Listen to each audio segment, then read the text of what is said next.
Jadi kriterianya 5, terus muncul kriteria ke 0, terus muncul kriteria ke 0, tak punya masalah. Partai Nasdem merasa keberatan dengan syarat dari Anies Baswedan yang akan menjadi bakal cawapresnya. Menjadi pusing kita jadinya kan? Menjadi pusing kita jadinya kan? Apa yang disampaikan oleh Mas Anies Baswedan ini sejalan dan selaras. Jangan kemudian ada yang menjadi beban atau liability bagi yang lain karena ternyata tidak bebas dari masalah. Pertanyaan besar yang harus dijawab oleh koalisi. Justru kita mendorong Anies untuk mengumumkan. Ali menganggap Anies Baswedan inkonsisten dengan terus menambah kriteria cawapres. Karena ternyata itu faktor yang sangat penting. Karena kalau tidak kepleset-pleset sepanjang jalan. Bisa jadi nanti blunder. Karena dalam perspektif apapun menurut saya, politik itu momentum. Justru kita mendorong Anies untuk mengumumkan. Ini kan sebenarnya gara-gara politik dua kaki. Siapa? Ya Surya Paloh, Nasdem. Kalau misalnya bertengkar terus mereka kayak gitu, Alparnya nggak mau keluar dari garasi saya. Maka koalisi perubahan akan bubar. Soal cawapres, Anies dan Nasdem masih ribut. Wakil Ketua Umum Partai Nasdem Ahmad Ali mengaku bingung dengan calon presiden Anies Baswedan yang menyampaikan kriteria baru untuk sosok calon wakil presiden di Pilpres 2024. Kalau yang 5-nya kelihatannya mudah. Kelihatannya yang 0 ini yang lagi dicari supaya aman. Cari yang tidak bermasalah. Lu menarik. Menjadi pusing kita jadinya kan? Menjadi pusing kita jadinya kan? Sebenarnya dia tidak kaku. Kalau saya lihat pengalaman saya ya, dia memberi kebebasan juga. Tetapi kan apakah orang yang dipercaya ataupun orang yang sudah ditetapkan sebagai capres, kamu bisa melakukan improvisasi atau tidak? Sebelumnya, Anies menambahkan syarat baru untuk memilih cawapres. Karena ternyata itu faktor yang sangat penting. Karena kalau tidak kepleset-pleset sepanjang jalan. Karena bagaimanapun kita akan berhadapan dengan mesin-mesin kekuasaan dan oligarki yang ingin terus melanggengkan kekuasaan. Bisa jadi nanti blunder. Karena dalam perspektif apapun menurut saya, politik itu momentum. Justru kita mendorong Anies untuk mengumumkan. Ia menilai Anies terkesan hanya ingin mencocokkan kriteria cawapres menurut dirinya sendiri. Nah ini menurut saya ini kan tanda-tanda sebenarnya. Anies ini gimana nih? Jadi ternyata koalisi ini walaupun sudah menandatangani piagam, tapi karena nggak kunjung ada kejelasan. Maka koalisi perubahan akan bubar. Jadi satu kesalahan besar yang dilakukan oleh Surya Paloh ketika dia mengatakan, ya Tuhan kutuklah kami. Wih, di jalur langit ini ngeri kan? Nah inilah kutukan ini akan terwujud.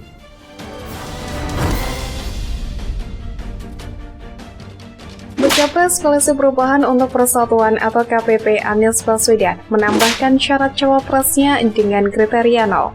Kriteria 0 ini menjadi isyarat tambahan dari Anies dalam menentukan cawapres. Anies awalnya membeberkan 3 kriteria yang pernah ia sampaikan sebelumnya. Namun meski dikatakan keputusan cawapres sepenuhnya di tangan Anies, Partai Nasdem mengkritisi bakal calon presidennya Anies Baswedan yang menambah kriteria calon wakil presiden pendampingnya di Pilpres 2024.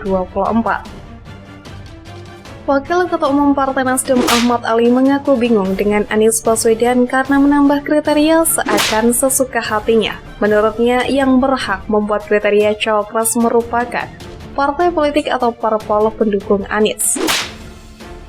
Ahmad Ali memaklumi bila kemudian kriteria 0 penentuan bakal calon wakil presiden Anies Baswedan dicocok-cocokkan dengan figur tertentu. Semisal Partai Demokrat yang menilai sosok bebas hukum tersebut dipenuhi oleh Agus Harimurti Yudhoyono. Ya makanya tiap hari berubah-ubah terus kriterianya kan, jadi bingung. Ada yang kepikiran kriteria baru, pada akhirnya ya kita nggak bisa salahin juga Demokrat mencocok-cocokkan apa yang disampaikan Mas Anies bahwa yang memenuhi syarat adalah Mas AHY. Kata Ali kepada wartawan pada Jumat 21 Juli. Menurut Ali menyampaikan kriteria baru yakni kriteria 0 hanya berujung cocokologi terhadap figur tertentu. Sebab itu, ia menyarankan kepada Anies ketimbang terus-terusan menambah daftar syarat, lebih baik agar mantan berikut itu segera mengumumkan sosok yang ditunjuknya sebagai pendamping atau cawapres pada Pilpres mendatang.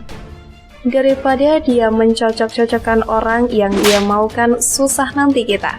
Minim hukum ya orang akan balik. Lah emang kamu sedang bermasalah hukum orangnya? Iya kan? Ujar Ali.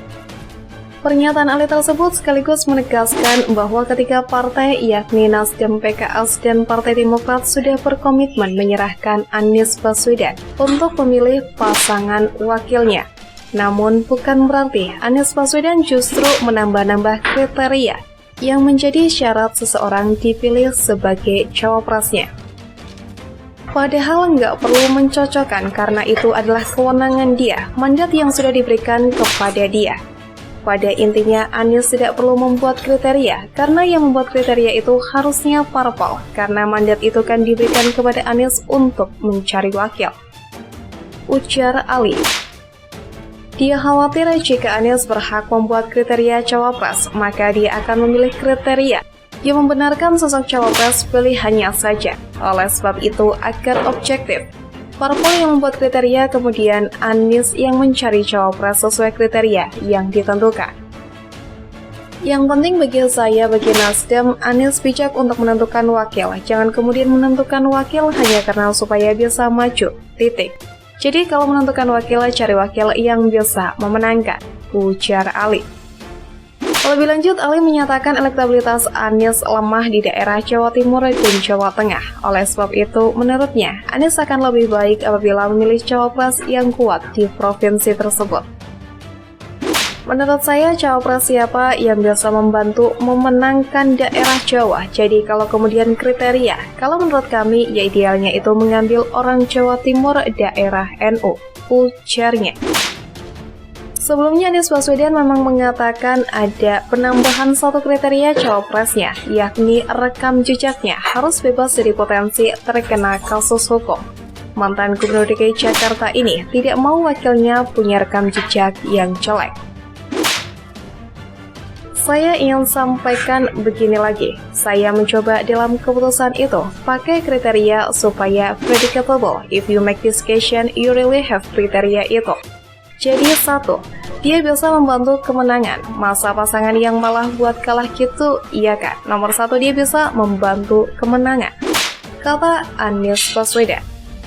Kemudian Anies memerlukan becawapres yang bisa membuat koalisi solid. Kemudian menurutnya, becawapresnya harus punya visi yang sama dengan membantu dalam proses pemerintahan. Kedua, dia bisa membuat koalisi solid. Ketiga, dia bisa membantu di dalam proses pemerintahan bila ditakdirkan menang.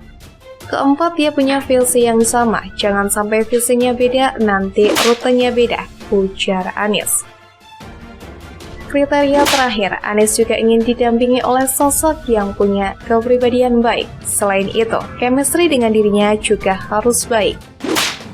Yang kelima adalah lebih pada kepribadian. Apa chemistry-nya baik? Boleh kan punya chemistry yang baik, sehingga bisa jadi duit tunggal.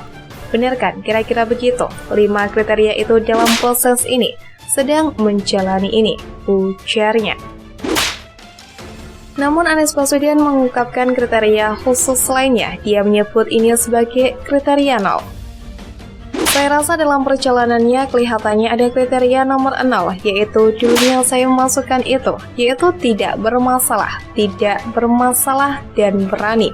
Karena kalau ada masalah, mudah sekali tersandung sekarang ini, jelas Anies.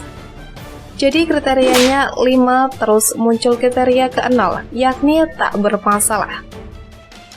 Ternyata ini faktorial sangat penting, karena kalau tidak kepleset-kepleset sepanjang siapa namanya ini dia, mudah-mudahan beberapa waktu ke depan bisa selesai.